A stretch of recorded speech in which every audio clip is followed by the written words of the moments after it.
de aktiviteter, jeg så skal have lavet, jamen, der kan jeg jo prøve at se, om der er noget i vores matematikbog. Og jeg slår lige op i indholdsfortegnelsen for at se. Og der står noget med gange, dele, brøktal, decimaltal og måling. Jeg er altså ikke så heldig, at der er et afsnit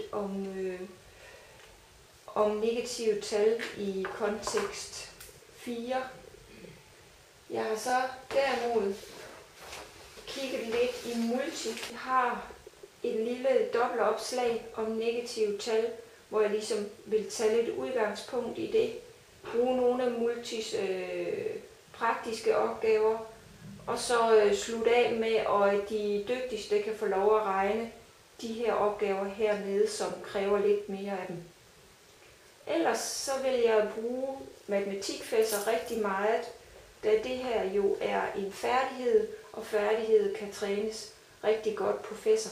Og fæsser har den fordel, at vi jo samtidig med kan følge elevernes læring, sådan at jeg kan gå ind og se, om hvor de er henne løbende. Og jeg vil tage udgangspunkt i bog 2 for 4. klasse. Der er et lille kapitel om negative tal, og der er 3 film, som er relevant for det her, og så er der 2 opgaver.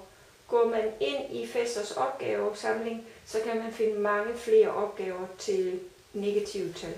Jeg har fundet nogle forskellige ting. Jeg har blandt andet fundet nogle dominobrikker, som jeg havde tænkt mig, de skulle have at sidde og arbejde med. De her er lidt svære, hvis I lægger mærke til, så er der både gange og dividere i. Men sidst i forløbet, så er der nok nogle af de dygtige elever, som godt kunne bruge den udfordring. Så får vi samtidig med, når vi sidder med dem her, også repeteret regnehierarkiet. Så har jeg også fundet min stafet. Har jeg her, hvor vi har nogle regnestykker, og vi har nogle facit, som vi skal i gang med. Der er den der, som har vi her, og der er 3 sider, og også en masse forskellige stykker. Og det handler om også at lave en opgave, hvor man siger, find alle de opgaver, der for eksempel giver 1, dem skulle der gerne være 5 af. Find alle de opgaver, der giver 2, og så videre op til 9.